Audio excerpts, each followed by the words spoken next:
Que el Señor les bendiga, hermanos y amigos que nos ven a través de este medio. Un gusto poder saludarles una vez más, poder de esta manera compartir la palabra del Señor. Entendemos que no es la forma como todos quisiéramos poder estar de esta manera, sino el poder estar reunidos, poder vernos, poder saludarnos.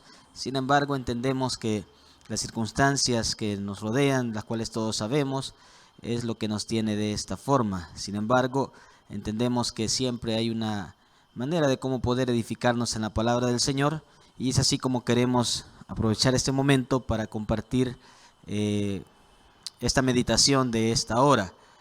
Aprovecho para saludar a los hermanos y amigos que nos ven también en otros países. Nos gozamos de saber que la palabra del Señor está llegando a muchos otros lugares. Quiero compartir una porción de la Escritura que se encuentra en la primera carta a los Corintios, en el capítulo 11, del versículo 30 al 32, que nos dice: por eso hay entre ustedes muchos débiles y enfermos, e incluso varios han muerto. Si nos examináramos a nosotros mismos, no se nos juzgaría, pero si nos juzga el Señor, nos disciplina para que no seamos condenados con el mundo. Amén. Quiero tener un momento de oración para pedir al Señor que Él sea quien nos hable en esta hora. Padre que estás en los cielos, gracias porque tú eres bueno, tú eres grande en misericordia y siempre nos permites el que podamos en cualquier momento ser edificados con tu verdad, con tu palabra. Gracias porque a pesar de estos momentos que estamos viviendo, tú siempre te encargas de hablarnos y bendecirnos. Te suplico que hoy, Señor, des palabras de vida, palabras de edificación, palabras de fortaleza a cada uno de los que escuchan, Señor, de los que ven a través de este medio. Te suplico, Señor, que tú te estés glorificando, tocando los corazones y moviéndonos a la búsqueda de ti. En el nombre de Jesús, gracias, Señor. Amén. Este pasaje que hemos leído es parte de una exhortación que el apóstol Pablo da a la iglesia de los Corintios, refiriéndose al tema de la manera correcta de realizar la Santa Cena. Y es que en la iglesia se estaba dando una situación donde los corintios no estaban cuidando elementos que eran de mucho valor dentro de la iglesia. Simplemente estaban ejerciendo las actividades que se les había enseñado, olvidando aspectos que son quizá muy valiosos. Dice la Biblia que cuando se iba a realizar la cena del Señor, unos se adelantaban para tomar los alimentos, lo que se había preparado, y así de esa manera pues ellos lo que buscaban era saciarse a sí mismo, y lo que provocaba que cuando otros llegaban ya no había nada. Y así dice la Biblia que lo que sucedía es que unos se saciaban y hasta se embriagaban y otros quedaban con hambre. Esta es una situación que obviamente causó el desagrado de Dios porque se estaba dando injusticia dentro de la misma iglesia. Eso es algo que el Señor siempre ha condenado cuando una persona actúa con cuestiones egoístas y simplemente piensa en sí mismo y olvida que hay otras personas que también puedan necesitar. Tratan la manera de acaparar todo para sí mismo y no les importa dejar a otras personas en necesidad. Esto es algo que nosotros debemos aprenderlo, que en ningún momento y en ningún área de la vida a Dios le agrada estas cosas. Por esa razón, el apóstol Pablo dice que lo que estaba pasando era que al hacer esto, ellos no estaban celebrando la cena del Señor, sino que era como que estuvieran haciendo las cosas indignamente. Y lo que ocasionaba era que acarreaban juicio contra sí mismos. Los juicios eran precisamente esto que hemos leído, donde dice la Biblia que por eso hay entre ustedes muchos débiles, enfermos e incluso varios han muerto. Eso es lo que sucedía. La enfermedad, el padecimiento y hasta la misma muerte venía como consecuencia de su mal actuar, de su condición de egoísmo y de su condición de pecado. Porque Dios, hermanos, condena el pecado de estas maneras. Es como Él también ejerce juicio sobre esto. Hoy en día usted sabe que es un tema de lo que más se está hablando acerca de enfermedades, acerca de muertes, cantidades exageradas de personas que están infectándose con este virus. Ahora se habla de miles de personas infectadas y también de miles de personas que han fallecido a causa de esto. Aparte de eso, si a esto le sumamos las cantidades enormes de personas que mueren por otras causas, por otras enfermedades, que padecen otras situaciones, realmente podemos hablar de, como dice el pasaje, muchos débiles, muchos enfermos e incluso varios que también han muerto. Uno se puede preguntar ante esta situación, ¿qué es lo que está pasando? ¿Qué dirá Dios de todo esto? Lo cierto es que todo tiene un motivo. Y así como en el caso de la iglesia de los Corintios, en ese tiempo el motivo es el mismo. La injusticia, el pecado, la condición de vida del ser humano donde actúa egoístamente, donde no piensa en los demás, donde no le importa cómo quedan otras personas siempre y cuando él quede bien saciado, tenga todo lo que quiere y aún más de lo que pueda necesitar, deja en el desamparo a muchos. Obviamente esto es algo que a Dios no le agrada, pues no es la condición de vida que Dios ha querido que el hombre viva.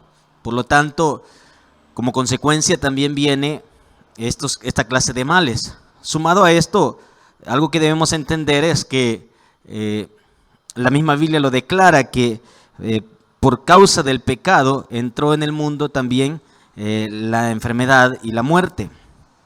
Según nos lo dice también la carta a los Romanos en el capítulo 12, en capítulo 5, versículo 12, dice: por medio de un solo hombre el pecado entró en el mundo y por medio del pecado la muerte. Fue así como la muerte pasó a toda la humanidad, porque todos pecaron.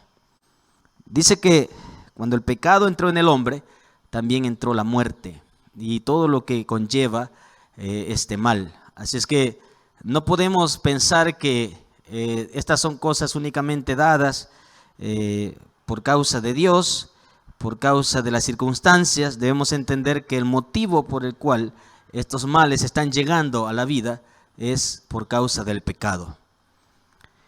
Por otro lado, también la Biblia dice, si nos examináramos a nosotros mismos, no se nos juzgaría.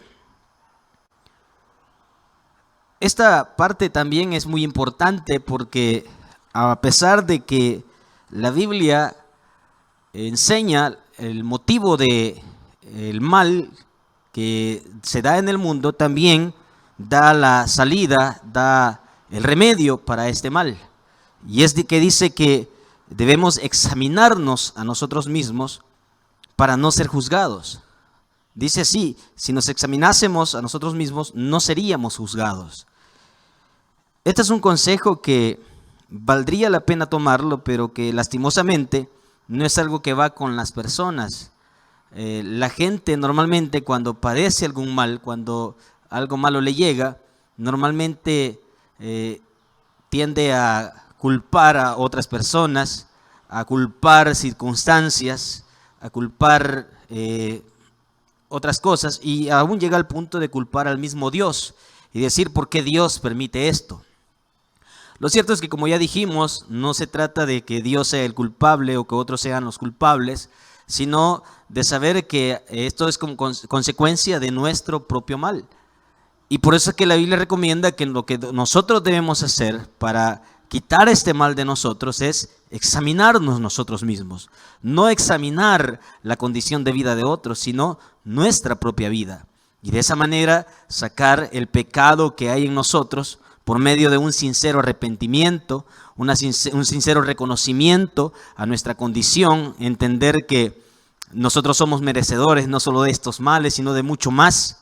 y buscar la misericordia de Dios, el perdón de Dios, que también está a la mano, porque dice que si nosotros lo hacemos, si nosotros nos examinamos, dice que no seríamos juzgados por Dios. Dios está dispuesto a limpiar todo este mal, toda clase de mal que hay en medio nuestro, siempre y cuando nosotros seamos movidos al arrepentimiento a través de un examen de nuestra propia vida. Entonces, el consejo que la Biblia da es que nos examinemos nosotros mismos. No permitamos que estos males sigan avanzando, sigan dañando, teniendo en nuestras manos la cura que la Biblia menciona. Ahora, también dice el versículo 32, pero si nos juzga el Señor, nos disciplina para que no seamos condenados con el mundo. El apóstol enseña que esto también es causa de la disciplina dada de parte del Señor, porque dice, si nos juzga, el Señor nos disciplina. Obviamente que no podemos negar que esto es también algo permitido por Dios, porque nada pasa en el universo si no es porque Dios lo permite. Ahora, lo que debemos entender es que si Dios está permitiendo las cosas, también es con un propósito, con un objetivo. Así como cuando el padre disciplina a su hijo, que a pesar de que no es algo que el hijo en el momento lo entienda y que jamás lo va a ver como algo bueno, pero es algo necesario para evitar que el hijo pueda caer en un mal mayor. Ese es todo el motivo de la disciplina, evitar que un mal más grande pueda venir a su vida, corregirse. Lo mismo está sucediendo con el Señor. Él está permitiendo esta clase de males para corregirnos, para disciplinarnos, para hacernos entender y que no vayamos a caer en un mal mayor. Lo que ahora estamos viviendo no es lo peor que nos puede pasar. Contagiarnos de estas enfermedades no es lo peor que nos puede pasar, ni aún podemos decir morir de estas enfermedades no es lo peor que nos puede pasar. Lo que peor nos puede suceder, lo que puede ser más grave es el hecho de morir sin ninguna clase de esperanza.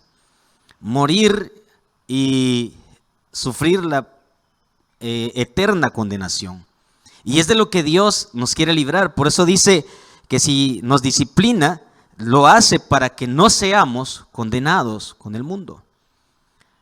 Aunque sea difícil aceptar la disciplina de Dios, aunque sea difícil aceptar las situaciones que vivimos, lo cierto es que debemos verlo también como una bendición dada de parte de Dios para nosotros, porque de esa manera Dios está queriendo evitar un mal mayor, una condenación eterna que nos puede llegar si nosotros no entendemos, si nosotros no nos arrepentimos y no nos apartamos del pecado. Entonces debemos entender que lo que Dios espera de nosotros a través de todo esto es que hagamos un examen de nuestra vida, que entendamos que merecemos esto y mucho más, pero que Dios nos está dando la oportunidad para que le busquemos a través de un sincero arrepentimiento y así de esa manera recibamos de Dios salvación y perdón. Me gusta lo que dice Hebreos en el capítulo 12, en el verso 11. Dice, ciertamente ninguna disciplina en el momento de recibirla parece agradable, sino más bien penosa. Sin embargo, después produce una cosecha de justicia y paz para quienes han sido entrenados por ella. Esta disciplina y este momento difícil que estamos viviendo puede tener un fruto muy grande para nosotros, para todos aquellos que entendemos el mensaje que Dios nos está queriendo dar y nos arrepintamos y nos apartemos del pecado y nos volvamos al Señor. De esa manera, todo esto podemos decir que va a ser de mucho provecho para todos nosotros. Hoy no lo podemos entender, pero cuando recibamos las grandes bendiciones de Dios, veremos cuán grande y maravilloso ha sido el Señor, que ha permitido todo esto con tal que el corazón duro del ser humano sea quebrantado para que podamos buscarlo. Amén. Por eso quiero en esta ocasión darle gracias al Señor, pedirle que nos ayude en esta situación que estamos viviendo, pedirle las fuerzas, la ayuda para que podamos resistir el tiempo que estamos pasando y sobre todo su protección para que no tengamos que atravesar un momento peor que este, pero sobre todo para que seamos movidos a la conciencia, al arrepentimiento y así de esa manera evitar toda clase de males que puedan estar acechando nuestra vida. Le invito a que oremos y le digamos al Señor: Padre amado que estás en los cielos, yo en esta hora te doy gracias porque nos permites una vez más esta oportunidad de acercarnos a ti. No dudamos que tú tienes el control de todas estas cosas, que por tu permisión y tu gran poder, Señor, son hechas todas las cosas. Ahora, Padre, podemos entender que si males han llegado a nuestras vidas, que si males nos están rodeando, no es con un propósito de destruirnos, sino de corregirnos, de enseñarnos y de hacernos volvernos a ti, para que recibamos las más grandes bendiciones que tú tienes preparadas para nosotros y sobre todo que no caigamos en la condenación del mundo, que nos perdamos eternamente, sino que recibamos de ti salvación y perdón. Señor, toca los corazones de las personas para que a través de estas situaciones podamos entender nuestra condición, que necesitamos de ti, que necesitamos acercarnos a ti, buscarte, pues solo tú tienes palabras de vida eterna y solo tú puedes darnos todo lo que necesitamos. Quédate con cada uno de nosotros. Te pido, Señor, que guardes los hogares, las familias, que tú estés dando tu protección divina a cada uno, Señor, no permitiendo que males más grandes lleguen. Permita, Señor, que seamos resguardados, seamos protegidos y sobre todo, Señor, que sigamos siendo edificados en tu verdad, que no nos apartemos de ti en ningún momento, sino que en todo momento entendamos que lo que mejor podemos hacer es estar tomados de tu mano. Te lo pido, Señor, da fortaleza, da ánimos, da fuerzas, ayuda, Señor, a cada uno y provee todo lo que tus hijos necesitan. Ahora, Señor, en momentos como estos, necesitamos de ti, Señor, más que nunca, que tú estés obrando, que tú te estés moviendo en medio nuestro. Te lo pedimos en el nombre de Jesús y a ti te damos, Señor, toda la gloria y toda la honra. Gracias, Señor. Amén. Solamente les recordamos que mientras estemos en esta situación vamos a estar transmitiendo de esta manera, invitándoles a estar pendientes los días jueves y los días domingo de los mensajes que vamos a estar transmitiendo y así también de toda noticia que podamos estar dando a través de nuestra página en Facebook y así, hermanos, poder continuar cuando el Señor nos permita que podamos unirnos nuevamente, estar listos para venir a alabar al Señor todos juntos. Que el Señor les bendiga a todos.